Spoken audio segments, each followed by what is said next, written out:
Greetings and welcome to the video on the one sample t-test. Again, this is just an introduction, so let's get the one sample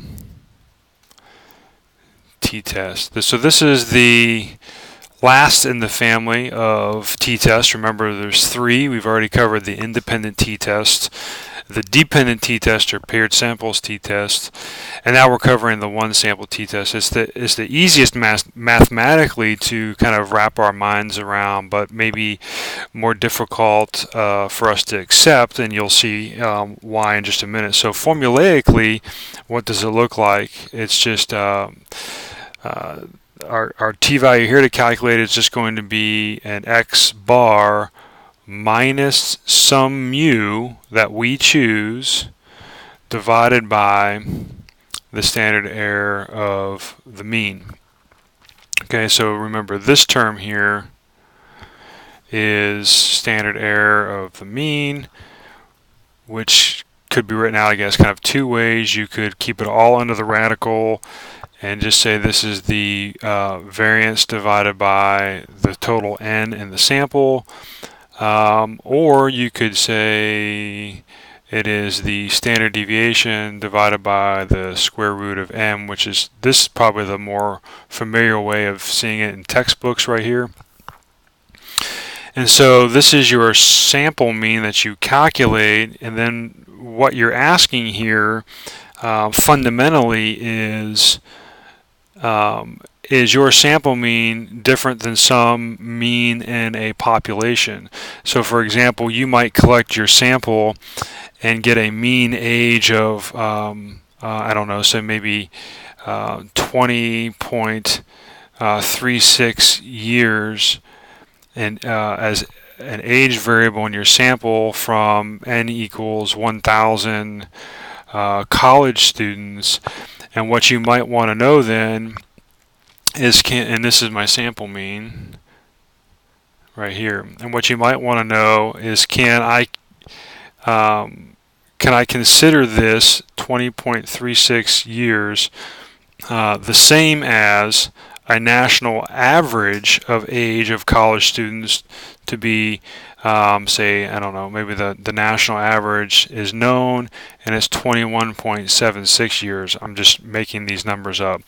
And so what you're wanting to know is your sample mean age different from the mean age, the known mean age in the population?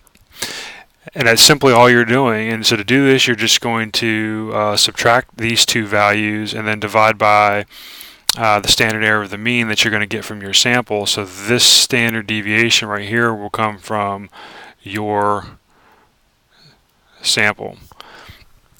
And again, just like we have been doing, you'll say, if our, calculated t comes from, this guy right here. If calculated t absolute value is greater than or equal to a critical t at some alpha, one or two tailed, with some degrees of freedom, then we're going to reject the tenability of the null, which says that these two are the same. Where do we get this critical t? Okay, we're going to get this, well, actually, I circled too much there. Where do we get this critical t? Right here. Again, just gonna say this multiple times, but we looked this up in a table.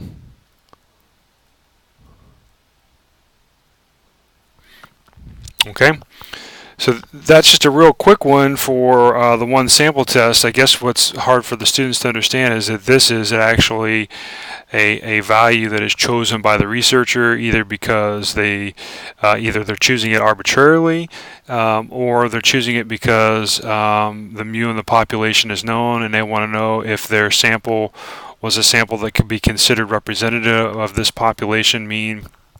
And so you're just testing it. probably not as commonly seen as the independent t-test and the dependent or paired samples t-test, but still useful to you as a researcher.